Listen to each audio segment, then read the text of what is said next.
ॐ अतुलितबलधामं हेमशैलावदेहं धनुजवन्कृशानं ज्ञानिनामग्रगण्यं सकलगुणनिधानं वानराणां धीशं रघुपतिप्रियभक्तं वातजातं नमामि।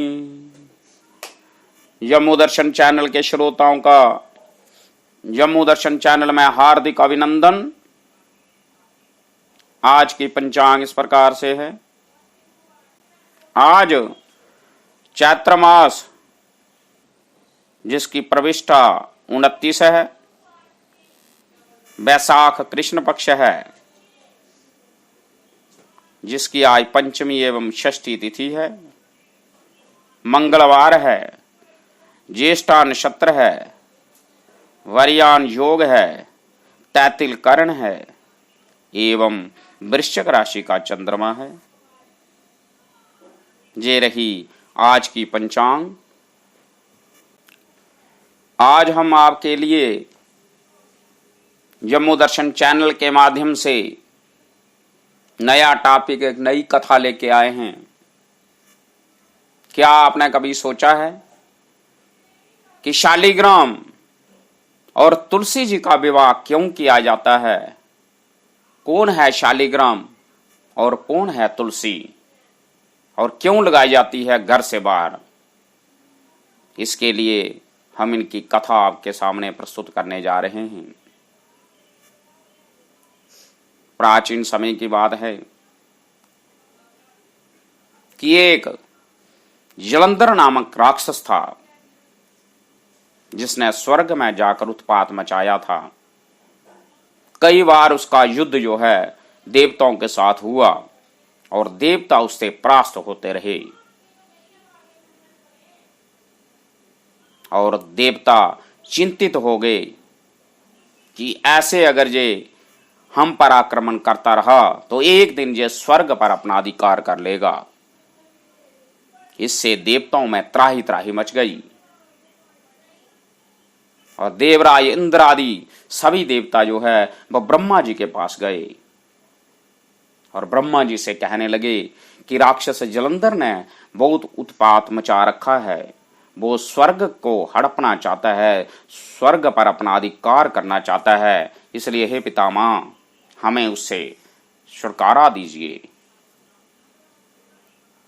तब ब्रह्मा जी ने उनके साथ मिलकर भगवान शंकर जी के पास गए और उनसे जलंधर के बारे में कहा।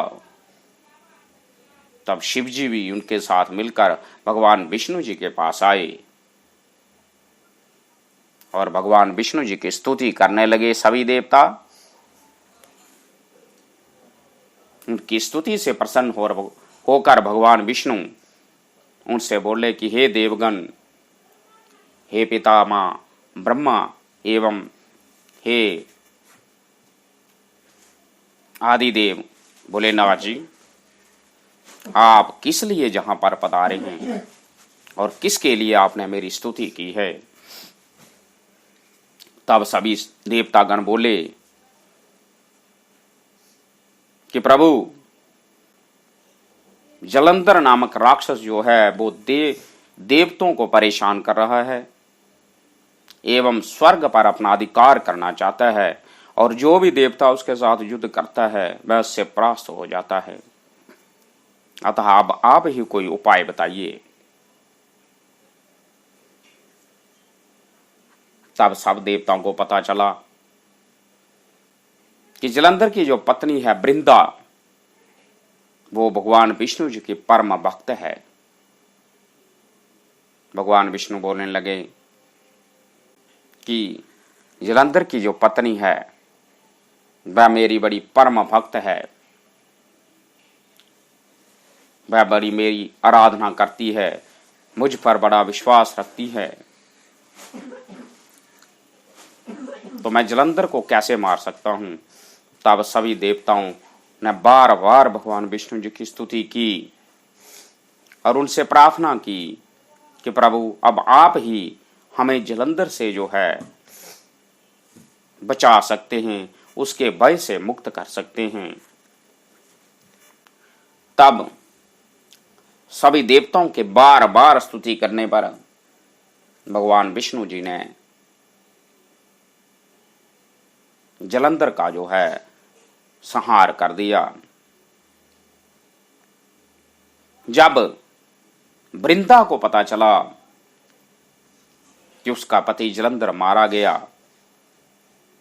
तो उसको पूर्ण विश्वास था कि मेरे पतिपत्य धर्म व्रत के जो धर्म से ही मेरा जो स्वामी है वो जीवित है, तो उनको विष्णु के सिवा जो है और कोई नहीं मार सकता, क्योंकि विष्णु जी ने ही उसके साथ छल किया और जलंधर को मार दिया।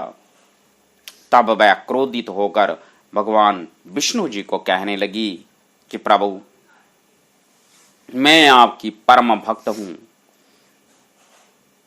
तो आपने मेरे साथ छल करके मेरे पति जलंधर को मारा है। आप तो पत्थर दिल के हैं, इसलिए मैं श्राप देती हूं कि आप पत्थर बन जाओ।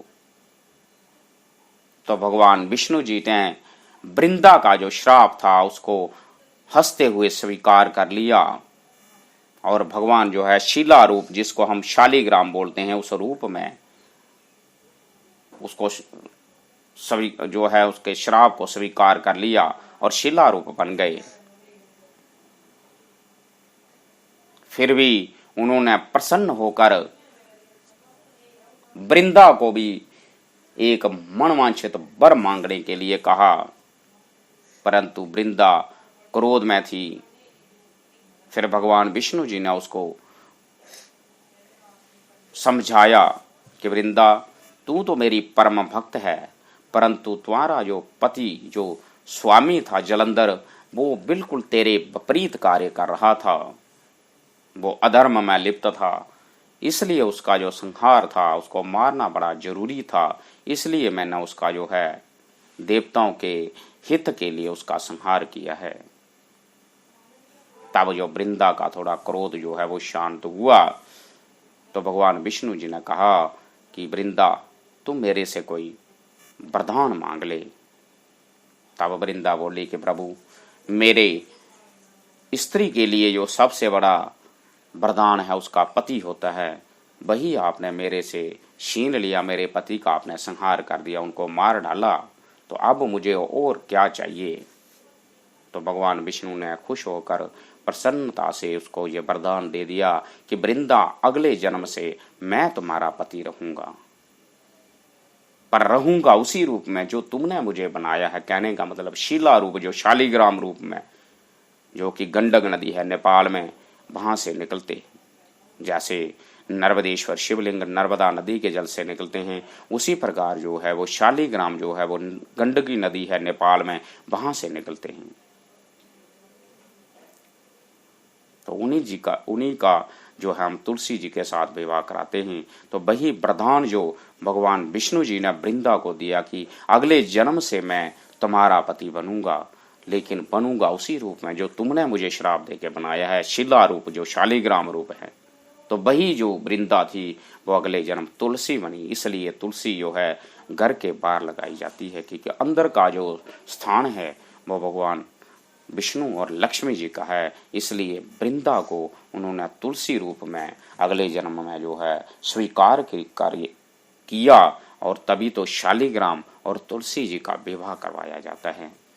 भगवान अपने भक्तों के वश में रहते हैं, इसलिए उन्होंने कहा कि हे वृंदा, तू अगले जन्म तुलसी रूप में मेरे साथ जो है वर्णित होगी, मेरे साथ तुम्हारा विवाह होगा, और इसके साथ साथ में मैं जो भी भोग जो है ग्रहण करूंगा उसको तभी मैं पूर्ण रूप से ग्रहण करूंगा जब मेरे भोग में तू मिली होगी। इसलिए भगवान विष्णु जी को जो भोग लगाया जाता है उसमें तुलसी को मिलाया जाता है। इससे भगवान जो है प्रसन्न होकर जो भोग है वो स्वीकार करते हैं।